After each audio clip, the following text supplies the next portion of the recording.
The financial lingo rarely lets the outsiders understand plainly how markets function.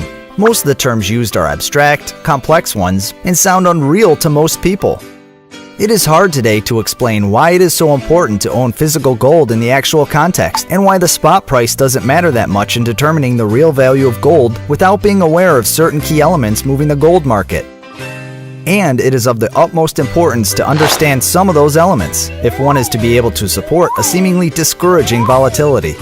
Thus, we will try to explain the situation by making a historical parallel with the Titanic shipwreck. You are on board the Titanic. It just hit the iceberg, and it's going to sink.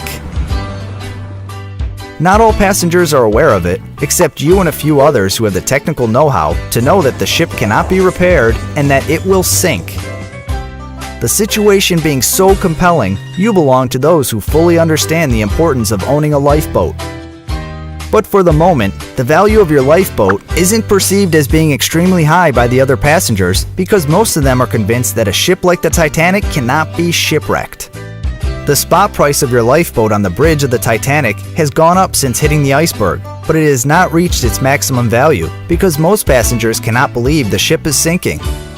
But since you know what is going to happen, you're not really worried with the spot price of your lifeboat, especially because you know that the staff members are lying when they're telling the passengers that there are lifeboats for everyone, and not to worry.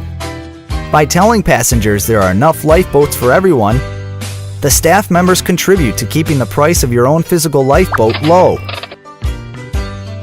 But you know that those lifeboats do not exist, and that the value of your actual physical lifeboat is much greater than its spot price on the bridge of the Titanic, or than the value of certificates given by staff members to passengers and claiming lifeboat delivery promise.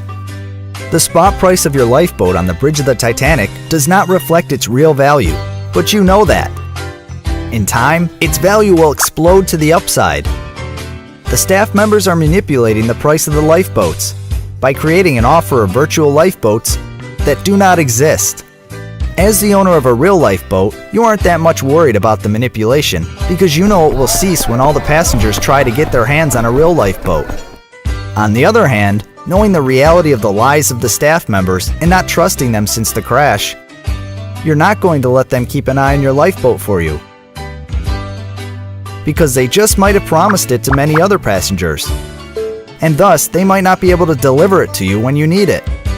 The staff members are trying desperately to avoid a movement of panic, and they're trying to control the situation by influencing the price of the only asset that has real value on the bridge of the Titanic, the one that will make you survive the shipwreck. Of course, this parallel is simple, it was meant so, but it gives a clear explanation of the situation.